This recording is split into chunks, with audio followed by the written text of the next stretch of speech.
Hello friend, CGPSC handwritten notes के YouTube channel में आप सभी का बहुत बहुत स्वागत है। चलिएगा, जो हम लोग का 36 स्पेशल बूस्टर क्लास है उसका क्लास नंबर 4 लेके आ गए हैं। अभी तक 3 क्लास हो चुके हैं। अभी तक आप नहीं देखे हमारा 36 का 3 क्लास तो जरूर प्लेलिस्ट में जाके देख लीजिएगा। ये क्लास आपको बताना चाहूँगा, ये CG व्यापम के छोटे छोटे वनडे एग्जाम से लेकर CGPSC मेंस तक के लिए लेवल का काम आएगा ना। पूरा थ्योरी के माध्यम से आपको करा रहे हैं ताकि आपको इसके बाद इधर उधर कहीं और भटकना ना पड़े। आप समय रहते ही साथ साथ नोट्स बनाते जाइएगा और एक बार अच्छे से पढ़ लीजिएगा। दोबारा आपको और पढ़ना नहीं पड़ेगा, ना ही किसी कोचिंग इंस्टीट्यूट के लिए भटकना पड़ेगा, क्योंकि हम लोग जितना चीज़ कवर करना है हर चीज़ एकदम स्टेप बाय स्टेप पूरे कहानी के साथ पूरे डिटेल के साथ आपको कवर करा रहे हैं। तो उसी घड़ी को आगे बढ़ाते हुए आज हम लोग देखेंगे इस क्लास में रामायण काल के बारे में। ठीक है, तो 3 क्लास बाद ये 4था क्लास है, रामायण काल के बारे में आज पढ़ना है। तो चलिएगा स्टार्ट करते हैं। आप लोग शेयर कर दिया करें और चैनल को सब्सक्राइब करके रखिएगा ताकि सभी क्लास सभी अपडेट आपको मिल जाए। चलिएगा रामायण काल के बारे में देखते हैं। तो देखिए, हम लोग जानते हैं कि रामायण काल किसका कौन से काल के अंतर्गत आता है? त्रेता युग के अंतर्गत आता है। तो हिंदू काल गणना के अनुसार रामायण काल त्रेता युग के अंतर्गत आता है। रामायण की रचना संभवतः 600 ईसा पूर्व के पूर्व किया गया था, मतलब 600 ईसा पूर्व के पहले किया गया था, क्योंकि 600 के बाद तो इधर आ जाएगा जैन बौद्ध ये सब आ जाएगा, तो उससे पहले की है ये। ठीक है, यह एक संस्कृत महाकाव्य है। तो ध्यान दीजिएगा, जो रामायण है वो संस्कृत महाकाव्य है। इसमें 7 अध्याय या कांड है, बोलते हैं ना किष्किंधा कांड, ऐसे का जो कांड है वो 7 कांड है ना। ठीक है, और 24,000 श्लोक है। तो ये दोनों याद रखिएगा, नया फैक्ट है, पूछ सकता है कभी भी। कितने अध्याय हैं या कांड है? तो 7 अध्याय कांड है और 24,000 श्लोक है रामायण में। इसमें रघुवंश के राजा श्री राम की गाथा का वर्णन किया गया है। अब चलिए गए, इसमें हमेशा कन्फ्यूजन होते हैं बच्चों को। रामायण के रचनाकार बोलेगा तो कौन है? रचना किसने किया है? तो वाल्मीकि किया। याद रखिएगा, रामायण के रचनाकार कौन है? वाल्मीकि है। और महाभारत के वेद व्यास हैं। ठीक है, रामायण आधारित अन्य रचना और क्या क्या है? रामचरितमानस। देखिए, रामायण बोलेगा तो वाल्मीकि, लेकिन रामचरितमानस बोलेगा तुलसीदास। इसको कई लोग कन्फ्यूजन रहता है भाई, टीचर बदी में पूछा गया था तो कई लोग इसमें आपत्ति लगा रहे थे, उन लोग समझ नहीं पाए थे। रामायण बोलेगा तो वाल्मीकि है और रामचरितमानस बोलेगा तो तुलसीदास है। और रामायण मीमांसा बोलेगा तो ये स्वामी करपात्री जी हैं। इसको याद रखिएगा, ये नया चीज़ है तो ये पूछ सकता है। रामायण मीमांसा की रचना किसने की है? तो तुलसीदास भी रहेगा ऑप्शन में, वाल्मीकि भी रहेगा ऑप्शन में और स्वामी करपात्री जी भी रहेंगे। तो ये आएगा ऑप्शन नंबर 3, स्वामी करपात्री जी। ठीक है, चलिए आगे बढ़ते। जितने नए फैक्ट हैं सभी आपको कवर करा रहा हूँ मैं, तो ज़रूर क्लास देखिएगा और नोट्स बनाइएगा। ठीक है, PDF के लिए मत भटकिएगा, सर ये बुक कहाँ मिलेगा, PDF क्या मिलेगा, नहीं मिलने वाला है। ठीक है, आप लोग नोट्स बनाइए अच्छे से शानदार तरीके से, वही आपका काम आएगा नोट्स आपका। चलिएगा आगे देखते हैं। अप्रकाशित ग्रंथ कौशल खंड एक ग्रंथ है जो प्रकाशित नहीं हो पाया है, बस लिखा गया था, पूरा नहीं हो पाया था। ठीक है, अप्रकाशित ग्रंथ है कौशल खंड। उसके अनुसार रामायण काल में विंध्य पर्वत के दक्षिण में नागपट्टन के पास कौशल नामक एक शक्तिशाली राजा था। कौशल नाम का एक राजा रहता था। नागपट्टनम जो अभी का नागपुर है ना, ठीक है, अभी नागपुर के आसपास एक कौशल नामक एक शक्तिशाली राजा था, जिसके नाम पर इस क्षेत्र का नाम कौशल पड़ा। ठीक है, इस वंश में आगे चलकर राजा, एक कहानी ये हो गया कौशल पड़ा वाला। ठीक है, कौशल राजा था। अब आपको पता है कि माता कौशल्या वाला कहानी है, तो उसको भी देख लेते हैं। इस वंश में आगे चलकर राजा भानुमंत हुए। ठीक है, जिसकी पुत्री कौन थी? कौशल्या माता। कौशल्या कौशल प्रदेश की राजकुमारी थी तथा अयोध्या के राजा दशरथ की पत्नी थी। ठीक है, अब देखिए, जो भानुमंत था उसका कोई पुत्र ही नहीं था, तो उसका जितना जो जायदाद है, संपत्ति है, राजपाट है, वो सब कौशल्या माता को मिल गया। कौशल्या माता को मिल गया मतलब दशरथ को मिल गया, और दशरथ को मिल गया मतलब अपने बेटे को बांट देगा। तो उसके बेटे को इससे, और राम के 2 बेटे थे, लव और कुश, उनमें बटेगा ये। ठीक है, राम तो वनवास में चले गए थे। भानुमंत का कोई पुत्र नहीं होने के कारण कौशल राज्य उनके राजा दशरथ को सौंप दिया गया। ठीक है, आगे देखते हैं। दक्षिण कौशल की भाषा क्या थी? तो कोसली। यह क्षत्रिय की पहली भाषा थी। ये भी पूछता है एग्जाम में, याद रखिएगा, अलग से इसको हाईलाइट किए कि क्षत्रिय की पहली भाषा कौन सी पूछा जाएगा, तो आप लोग बताएंगे कि दक्षिण कौशल की भाषा कोसली थी। क्षत्रिय का रामायणकालीन नाम भी आपको पूछता है, तो इसको याद रखिएगा। महानदी बेसिन या मध्य क्षत्रिय को क्या बोलते थे? दक्षिण कौशल बोलते थे। और बस्तर को क्या बोलते थे? दंडकारण्य। ये दोनों फैक्ट अच्छे से याद रखिएगा। महानदी बेसिन मध्य क्षत्रिय, इसको दक्षिण कौशल बोलते थे, और बस्तर को दंडकारण्य बोलते हैं। पूरे निःशुल्क फ्री ऑफ कॉस्ट क्लासेस हो रहे हैं, तो इसको ज़्यादा से ज़्यादा शेयर कीजिएगा। और डेली 7 बजे क्लास हो जाती है, तो आप लोग डेली इसमें आके देख लीजिएगा करिए चैनल में, या आप सब्सक्राइब किए होंगे तो आपको नोटिफिकेशन मिलता होगा। आगे देखते हैं। कालिदास के रघुवंश काव्य के अनुसार भगवान राम ने अपने समय में दक्षिण कौशल का राज कार्य कुश को दिया था। जो दक्षिण कौशल था उसको कुश को दे दिया था, कुश स्थली बोलते हैं।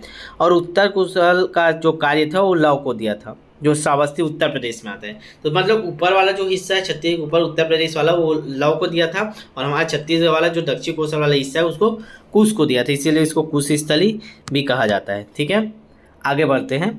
अब चलिए जो इम्पोर्टेंट है वहाँ को पढ़ते हैं। सीधा आते हैं रामायण का प्रमुख स्थल, इससे क्वेश्चन पूछता है ना, अच्छे से पढ़िएगा।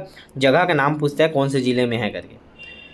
चलिएगा, स्थानीय जनश्रुतियाँ क्या होती हैं? तो स्थानीय जनश्रुतियाँ मतलब आप समझिए जो लोगों में प्रचलित होती है, जो आप बोलचाल से सीखते हैं, एक दूसरे से मुंह से बोल बोल के आते जाते हैं। स्थानीय जनश्रुतियों के अनुसार श्री राम ने 14 वर्षीय वनवास का अधिकांश समय लगभग 10 वर्षों तक छत्तीसगढ़ में व्यतीत किया। मतलब 14 वर्ष का वनवास मिला था, ठीक है, उसमें अधिकतम मतलब 10 साल, लगभग 10 साल वो छत्तीसगढ़ में ही व्यतीत किए हैं, इसीलिए छत्तीसगढ़ में राम वन गमन पथ बन रहा है। उसके बारे में भी पूरा डिटेल पढ़ेंगे। नेक्स्ट क्लास में क्या करेंगे हम लोग, राम वन गमन के बारे में जितना डिटेल है, जो जो क्वेश्चन बन सकता है सबको कवर करेंगे। ठीक है, चलिएगा अभी देखते हैं कहाँ कहाँ स्थल में रामायण कालीन संबंधित। सबसे पहले आता है कोरिया जिला। तो सीतामढ़ी घाघरा याद कीजिएगा एक जगह, सीतामढ़ी घाघरा। अगला है सीतामढ़ी छतौड़ा, जहाँ सिद्ध बाबा के आश्रम में विश्राम किए थे। ठीक है, सीतामढ़ी छतौड़ा। फिर है सीतामढ़ी हरचौका। इस सवई नदी के तट पर स्थित गुफाओं में 17 कक्ष हैं। इसमें सीता की रसोई के नाम से भी जाना जाता है। अब इसको मैं बाद में अपडेट करके बताऊंगा कि इसको उसमें ले रहे हैं कि नहीं ले रहे हैं आपके नया जिला में। ठीक है, आगे अभी याद कीजिए, अभी कॉलेज जगह को याद कीजिए अच्छे से। सीतामढ़ी घाघरा, सीतामढ़ी छतौड़ा, सीतामढ़ी हरचौका, अमृतधारा। हसदेव नदी पर स्थित जलप्रपात, इसके समीप गुफा में विश्राम किया था। तो अमृतधारा क्या है, ये हसदेव नदी पर स्थित जलप्रपात है जो कोरिया जिला में है। इसी के समीप एक गुफा है जहाँ पे विश्राम किए थे। तो इस कोरिया जिला में ये 4 आपको याद रखना है, सीतामढ़ी घाघरा, सीतामढ़ी छतौड़ा, सीतामढ़ी हरचौका, अमृतधारा। चारों याद कीजिए अच्छे से, एकदम कंठस्थ। ठीक है, चलिएगा आगे देखते हैं सूरजपुर। सूरजपुर में देखेंगे सारासुर कुंड, जो सारा नामक राक्षस ने आक्रमण किया था, सारासुर कुंड। फिर विश्रामपुर देखेंगे, माता के पैर में चोट लगने पर उन्होंने यहाँ विश्राम किया था, विश्रामपुर में, इसीलिए नाम उसका विश्रामपुर पड़ा है। सीतालेखनी पहाड़ी सूरजपुर में, आपको पता है माता ने पहाड़ी पर अपने पैर के रक्त से श्री राम का नाम लिखा था। देखिए माता के पैर में जो चोट लगा था ना, तो विश्राम के थे विश्रामपुर में, वहाँ पे पहाड़ है सीतालेखनी पहाड़, वहीं पे क्या किए थे, अपने रक्त से जय श्री राम का लिखा थे। ठीक है, अपने खून से, इसीलिए वहाँ पे सीतालेखनी पहाड़ हुआ, सीता माता ने लिखा था इसलिए। फिर देखते हैं रक्षगंडा। श्री राम ने राक्षसों को मार कर उनका ढेर लगा दिया था, मतलब रक्षगंडा एकदम ढेर लगा दिया था, इसलिए रक्षगंडा वहाँ पे स्थित जगह का नाम है। ठीक है, तो सूरजपुर में भी 4, देखिए कोरिया में 4 पढ़े, सूरजपुर में 4 पढ़े, अब पढ़ते सरगुजा, इसमें भी 4 पढ़ना है, 4। ठीक है, सूरजपुर में सबसे पहले आते हैं महेशपुर। ये रेण्य नदी के तट पर स्थित है, शिव जी की पूजा की गई थी यहाँ पे, भगवान श्री राम ने वहाँ पे शिव जी की पूजा की थी महेशपुर में। ठीक है, नोट्स ज़रूर बनाइएगा, मैं बार बार बोल रहा हूँ, और मैं इसलिए ज़्यादा व्यू नहीं आ रहा है क्योंकि अभी ज़्यादा लोगों को पता नहीं है, क्लास बहुत दिन बाद ही इस चैनल में हो रहा है, तो आप लोग शेयर कर दीजिएगा अपने व्हाट्सअप स्टेटस में ना, और सभी ग्रुप में भी। रामायण की रामगढ़ की पहाड़ी देखते हैं अगला। सरगुजा में पहला देखिए महेशपुर, दूसरा देखते हैं रामगढ़ की पहाड़ी।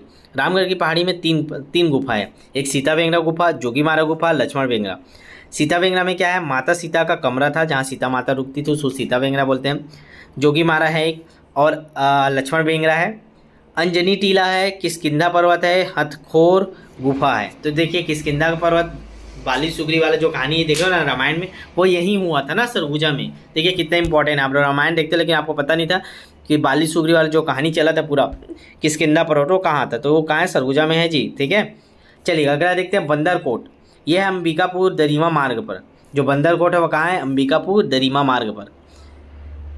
दरीमा हवाई पट्टी भी है ना, एक सेकंड, चलिएगा आगे देखते हैं मैनपाट। ठीक है, तो ये 4 जगह याद रखिएगा। सूरजपुर में अभी तक 4 ही पढ़े, कोरिया में 4 पढ़े, सूरजपुर में 4 पढ़े, सरगुजा में भी 4, महेशपुर, रामगढ़ की पहाड़ी, बंदरकोट, मैनपाट। अब आते हैं जसपुर। जसपुर में केवल एक ही याद रखिएगा, किलकिला आश्रम, ये पत्थल गाँव में है, तो ये पूछ सकता है किलकिला आश्रम कहाँ है, तो पत्थल गाँव में है। ठीक है, जसपुर में केवल एक, किलकिला आश्रम, पत्थल गाँव। अब आता है जांजगीर चांपा। जांजगीर चांपा में 3 याद करना है, क्या क्या, शिवरी नारायण, यहाँ क्या क्या है, तो नर नारायण और सबरी माता का मंदिर है। पहले याद कीजिएगा नर नारायण मंदिर कहाँ है, ये पूछता है कई बार पेपर में कि नर नारायण मंदिर कहाँ है, तो याद रखिएगा शिवरी नारायण में है। सबरी माता का मंदिर कहाँ है ये भी पूछता है, तो सिवरीनारायण में है। अगला है मतंग ऋषि का आश्रम कहाँ है ये भी पूछता है, सिवरीनारायण में। यहीं पे सबरी ने क्या किया था, झूठे बैल खिलाए थे। तो मतंग ऋषि नाम याद रखिएगा, मतंग ऋषि, बार मतंग ऋषि। केवट जाति के लोगों ने इन्हें नदी पार कराया था, ठीक है। केवट जाति के जो लोग थे उन्होंने इन्हें नदी पार कराया था। तो इतनी सारी चीज़ें आपको याद रखना है। सिवरीनारायण, जांजगीर चांपा, चंद्रपुर है, खरौद है। खरौद में क्या होता है, खर दूषण का वध हुआ था। लक्ष्मेश्वर मंदिर में शिवलिंग की पूजा की जाती है और प्रतिवर्ष यहाँ हर साल 1 लाख चावल चढ़ाए जाते हैं। इस चीज़ को याद रखिएगा, किस मंदिर में प्रतिवर्ष 1 लाख चावल चढ़ाया जाता है, तो ये याद रखिएगा, लक्ष्मेश्वर मंदिर कहाँ है, खरौद में, ठीक है। चलिएगा आगे बढ़ते हैं। जांजगीर में 3 जगह याद रखिएगा। आगे आते हैं बलौदा बाज़ार। बलौदा बाज़ार में 3 जगह, पलारी, सिद्धेश्वर महादेव के मंदिर में पूजा किए थे उन्होंने, राम भगवान ने। बाल समुद्र तालाब के किनारे, तो ये पूछता है सिद्धेश्वर महादेव मंदिर कहाँ है, तो याद रखिएगा बलौदा बाज़ार के पलारी में है। फिर आते हैं लवन और कसडोल। लवन, लव कुश के नाम पर इस स्थान का नाम रखा गया था, लवन, लव कुश, ठीक है। फिर आते हैं तुतुरिया, ये भी बलौदा बाज़ार में है। वाल्मीकि, महर्षि वाल्मीकि का आश्रम है, लव कुश की जन्मस्थली है। तो ये 3 जगह याद रखिएगा बलौदा बाज़ार में, पलारी, लवन और तुतुरिया। फिर आते हैं महासमुंद। महासमुंद में याद रखिएगा सिरपुर। सिरपुर में क्या है, तो गंधेश्वर महादेव मंदिर है, याद रखिएगा गंधेश्वर महादेव मंदिर कहाँ है, सिरपुर में है। सिरपुर कहाँ आता है, महासमुंद में। फिर आते हैं रायपुर। रायपुर में 2 जगह याद रखिएगा, देखिए नोट्स बना के रखिएगा इसको, तभी आपको याद होगा ना। रायपुर में क्या है, आरंग, आरंग में क्या है, कौशल्या कुंड है। फिर आते हैं चंदखुरी। चंदखुरी में क्या है, माता, जो कौशल्या माता की जन्मस्थली, जो राम की माता थी ना, कौशल्या माता की जन्मस्थली कहाँ है, चंदखुरी। माता कौशल्या का मंदिर भी है, यहीं से राम वनगमन पथ का शुभारंभ हुआ है। इसका भी डिटेल पूरा देखेंगे हम लोग श्री राम वनगमन पथ के बारे में, ठीक है। अगला आते हैं 9वां जिला हमारा गरियाबंद। गरियाबंद में है राजिम, ठीक है। तो याद रखिए गरियाबंद में एक राजिम में क्या है, लोमस ऋषि का आश्रम है। याद रखिए 3-4 आश्रम पढ़े हम लोग। मतंग ऋषि पढ़े, कहाँ है, सिवरीनारायण में, ठीक है। और एक पढ़े हम लोग महर्षि वाल्मीकि का आश्रम, कहाँ है, तो बलौदा बाज़ार, तुतुरिया। और ये हम लोग नया पढ़ रहे हैं, लोमस ऋषि का आश्रम कहाँ है, तो ये याद रखिएगा राजिम में है, गरियाबंद में, ठीक है।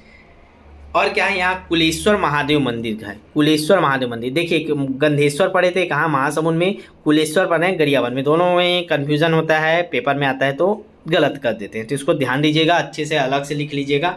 गंध कहाँ मार रहा है, तो महासमुंद, सिरपुर, कुछ भी लॉजिक बना लीजिएगा। कुलेश्वर हमारे कुल देवता कहाँ निवास करते हैं, तो गरियाबंद में, ठीक है। कुल देवताओं का क्या करते हो, बलि देते हो ना, गरिया के, ठीक है। बकरा वकरा काटते हैं कई जगह, तो उसको सिर को जमीन में गड्ढा करके डाल देते हैं। ऐसा कुछ भी याद कर लिया करें जो आपको याद हो। राजी में याद रखिएगा लोमस ऋषि आश्रम, कुलेश्वर महादेव मंदिर। श्री राम ने अपने कुल देवता शिव जी की पूजा की थी, ठीक है। अब आते धमतरी। धमतरी में याद रखिएगा सिहावा। यहाँ क्या है, सप्त ऋषि का आश्रम, फिर से एक ऋषि आ गया, चौथा। धमतरी में सिहावा पढ़ रहे हैं, सिहावा में सप्त ऋषि का आश्रम याद रखना है। सप्त ऋषि में कौन कौन थे, श्रृंगी, सरभंग, गौतम, अगस्त्य, मुचकुंद, कंकर, अंगिरा, ये 7 ऋषि के आश्रम थे, इसीलिए सप्त ऋषि आश्रम बोला जाता था। चलिए कांकेर आते हैं। कांकेर में पंचवटी, जहाँ सीता माता का हरण हुआ था। सीता हरण किंवदंतियों के अनुसार यहीं से हरण हुआ था। जब लोग देखते हो रावण आग उठा के ले जाते हैं, तो छत्तीस उठा के ले गया था जी, याद रखिएगा। कांकेर के पंचवटी से सीता हरण हुआ था, ठीक है, किंवदंतियों के अनुसार ऐसा चलता है, प्रचलित है। अगला देखते हैं कोंडागांव। कोंडागांव में 2 जगह, फरसगांव, केसकाल। फरसगांव का है जटायु शिला, जो जटायु रोका था ना सीता माता को ले जा रहे थे, तो। फिर केसकाल, केसकाल में गढ़ धनौरा। ये 2 जगह याद रखिएगा, कोंडागांव में फरसगांव, केसकाल। आगे देखते हैं नारायणपुर। नारायणपुर में भी 2 जगह, राकस हाड़ा, क्योंकि राक्षसों को मारकर उनके हड्डियों का ढेर बना दिए थे। श्री राम ने राक्षसों की हड्डियाँ तोड़ दी थी, इसीलिए राकस हाड़ा बोलते हैं। फिर अगला है छोटे डोंगर, ये प्राचीन शिव मंदिर। तो नारायणपुर में 2 जगह, राकस हाड़ा और छोटे डोंगर। आगे देखते हैं दंतेवाड़ा। दंतेवाड़ा में क्या है, बारसूर। फिर आते हैं बस्तर। बस्तर में 3 जगह याद रखिएगा, चित्रकूट, तीरथगढ़, कुटुम्बगढ़ सर की गुफा, ये याद रखिए। कुटुम्बसर की गुफा कहाँ है, बस्तर में है। चित्रकूट में क्या होता है, माता राम और सीता की लीला स्थली है। तीरथगढ़ में सीता नहाई थी, सीता माता जी नहाए थे। कुटुम्बसर की गुफा में क्या होता है, श्री राम, सीता, लक्ष्मण ने कुछ समय यहाँ व्यतीत किया था। तो बस्तर में 3 जगह याद रखिएगा, चित्रकूट, तीरथगढ़, कुटुम्बसर गुफा। फिर सुकमा में 2 जगह। चिटमीटिंग माता का मंदिर कहाँ है, ये पूछता है, कई बार पूछा गया है। चिटमीटिंग माता का मंदिर क्या है, सुकमा में। कोंटा, कोंटा कौन सा कहाँ है, तो सुकमा में। तो चिटमिटिंग माता मंदिर में क्या याद रखना है, श्री राम के पैरों के निशान मिले हैं और रामाराम मेला का आयोजन किया था। ये कई बार क्वेश्चन पूछता है कि रामाराम मेला का आयोजन कहाँ किया जाता है, तो सुकमा में किया जाता है रामाराम मेला, याद रखिएगा। कोंटा, कोंटा में क्या है, तो इजरम ग्राम में प्राचीन शिव मंदिर है, तो ये कोंटा में प्राचीन शिव मंदिर है, ठीक है, चलेगा। तो बस यही था आज। कल इसको करेंगे श्री राम वनगमन पथ के बारे में पूरा डिटेल पढ़ेंगे। आज यहीं तक देखते हैं क्योंकि फैक्ट वाले ज़्यादा हैं, तो आप लोग इसको नोट्स बना लीजिए और याद कर लीजिएगा। डेली 7 बजे लगातार क्लासेस हो रही है, तो जरूर इसको मिस मत कीजिएगा। जितने भी आपके दोस्त यार होंगे, चाहे किसी भी एग्जाम के हो, चाहे महिला पर्यवेक्षक वाले हो, छात्रावास वाले हो, सीजीपीएससी प्रीलिम्स वाले हो, मेंस वाले, जो भी एग्जाम वाले हो, सभी एग्जाम में ये काम आने वाला है, ठीक है। लगातार आपको हम लोग क्लासेस दे रहे हैं, तो इसको ध्यान दे रखिएगा। चैनल को सब्सक्राइब करके रखिएगा, चैनल को शेयर कर दीजिएगा और ध्यान दीजिएगा प्ले स्टोर में आपका पूरा क्लासेस है 1 से 3 तक, ये चौथा क्लास है। सभी क्लास आपको लगातार प्ले स्टोर में सेव कर दिए जा रहे हैं, तो आप कभी भी उसको देख सकते हो, रिविज़न भी कर सकते हो, ठीक है। चलिए मिलते हैं नेक्स्ट वीडियो में, तब तक के लिए ऑल द बेस्ट, अच्छे से तैयारी कीजिए और शेयर जरूर कीजिएगा, यही उम्मीद है आप लोग से। आप लोग भी साथ दीजिए ताकि ज़्यादा से ज़्यादा लोग तक पहुँचे और बेहतर हम लोग कंटेंट आपके सामने लेके आएँ, सबसे बेस्ट कंटेंट अभी तक का, ठीक है। तो नोट जरूर बनाइएगा आप लोग ना, चलेगा, ऑल द बेस्ट।